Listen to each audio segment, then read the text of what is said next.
দর্শক সবাইকে কালের কণ্ঠে স্বাগত। এই মুহূর্তে আমি আছি হযরত শাহজালাল আন্তর্জাতিক বিমানবন্দরে এবং যেমনটি আপনাদেরকে আমরা শিরোনামে জানিয়েছি যে আজকে হযরত শাহজালাল আন্তর্জাতিক বিমানবন্দর বিএপি লাউঞ্জে কিন্তু আমাদের দেশ পত্রিকার সম্পাদক মাহমুদুর রহমান তিনি আজকে সকাল ৯টায় একটি ফ্লাইটে তুরস্ক থেকে তিনি কিন্তু এখানে আসার কথা রয়েছেন এবং আমরা যেমনটি জানি যে এখন সাংবাদিক কল্যাণ ট্রাস্টের ব্যবস্থাপনা পরিচালক তিনি কিন্তু গতকাল সামাজিক যোগাযোগ মাধ্যমে এটি জানিয়েছেন যে মাহমুদুর রহমান মান্না তিনি আজকে দেশে ফিরবেন এবং দেশে সারা দেশ কিন্তু তার দিকে তাকিয়ে আছে একজন সম্পাদক যিনি দীর্ঘ সময় ধরে কিন্তু আলোচনা ছিলেন, বিশেষ করে আমাদের পত্রিকার যে বিষয়গুলো আসলে আমরা জানি যে বিভিন্ন সময় যখন আমাদের পত্রিকাতে আসলে সাধারণ মানুষের দৃষ্টিগোচর হয়, মানুষ পড়ে, তখন কিন্তু আসলে এই যে আমাদের পত্রিকার বিষয়গুলো সেটি কিন্তু যারা যারা পাঠক আছেন তারা কিন্তু বিভিন্ন সময় এই পত্রিকার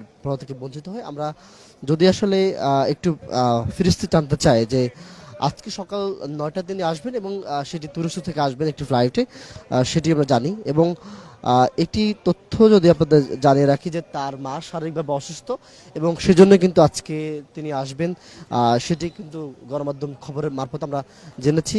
আর পাশাপাশি আমরা জেনেছি এখানে তাকে ঘিরে তাকে সংবর্ধনার আয়োজন করা হয়েছে বৈষম্যবিরোধী ছাত্র জনতার ব্যানারে এবং কিছুক্ষণ আগে আমরা যেমন দেখেছি বাংলাদেশ জামায়াতে ইসলামের পক্ষ থেকেও কিন্তু কিছু লোকজন এখানে এসেছেন এবং তারাও কিন্তু তাকে সংবর্ধনা দেবেন এমনটা আমরা জানতে পেরেছি।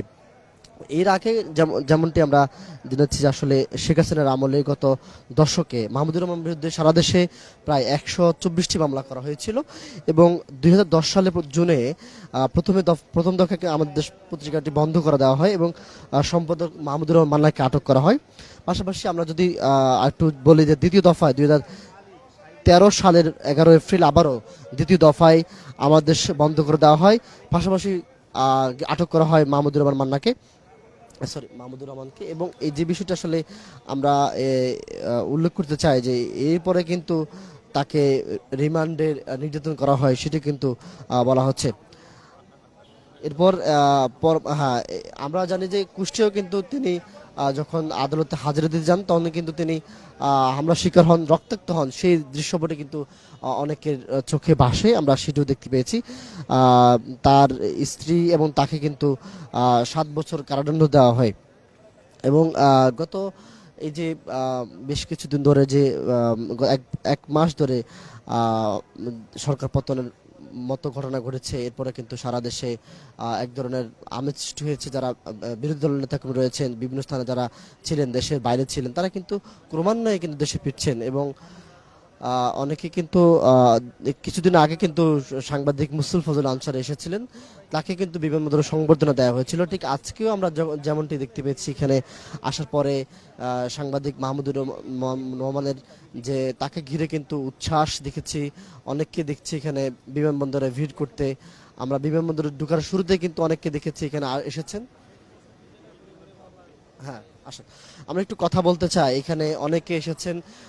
আমরা জানি যে মাহমুদুর রহমান একজন জনপ্রিয় সাংবাদিক ছিলেন, সম্পাদক ছিলেন। আজকে আপনারা কিন্তু তাকে ঘিরে উচ্ছ্বাস প্রকাশ করছেন, অবস্থান নিয়েছেন, আসলে তাকে আপনারা কিভাবে বরণ করে নিতে চাচ্ছেন? ধন্যবাদ। আসলে মাহমুদুর রহমান স্যার আমাদের খুবই প্রাণপ্রিয় মানুষ। তিনি আসলে বহু গুণে গুণান্বিত।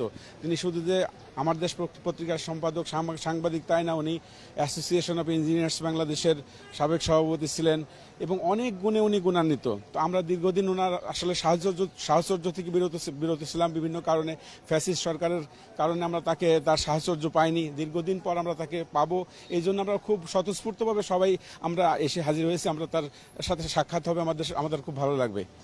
এই যে দীর্ঘদিন যাবৎ তিনি আসলে লেখালেখির বাইরে ছিলেন বা পত্রিকা প্রকাশের বাইরে ছিলেন, তার যে একটা আদর্শ পত্রিকা লেখার প্রকাশের যে চিন্তাধারা, এই যে সেটি আসলে কি যারা পাঠক ছিল তারা কি মিস করেছে কিনা, আপনারা মিস করেছেন? আসলে অবশ্যই মিস করেছি, বিশেষ করে আমার দেশ পত্রিকার যে প্রকাশনা বা যে সংবাদ, সেগুলো থেকে তো আসলে পুরো জাতি বা সারা বিশ্বের বাংলাভাষী মানুষ যারা সারা বিশ্বে আছে সবাই বঞ্চিত হয়েছে। কিন্তু তারপর উনি আসলে থেমে থাকেননি। উনি বিভিন্ন সোশ্যাল মিডিয়াতে আপনারা দেখেছেন বিভিন্ন সময় খুব গুরুত্বপূর্ণ কথা বলেছেন বা রেখেছেন। এইভাবে উনি আসলে আমাদের মাঝেই থেকেছেন বা পুরো জাতির মাঝে থেকেছেন এবং খুব গুরুত্বপূর্ণ ভূমিকা রেখেছেন যে বিগত সরকারের যে ফ্যাসিস্ট আচরণের বিরুদ্ধে উনি বরাবরই সোচ্চার ছিলেন এবং সোচ্চার ভূমিকা পালন করেছেন। যে আমি আপনার সঙ্গে কথা বলতে চাই। আপনার দেখছি একটা গায়ে টি শার্ট, সেটা এখানে আমার দেশ পত্রিকার একটি লোগো দেখতে পাচ্ছি।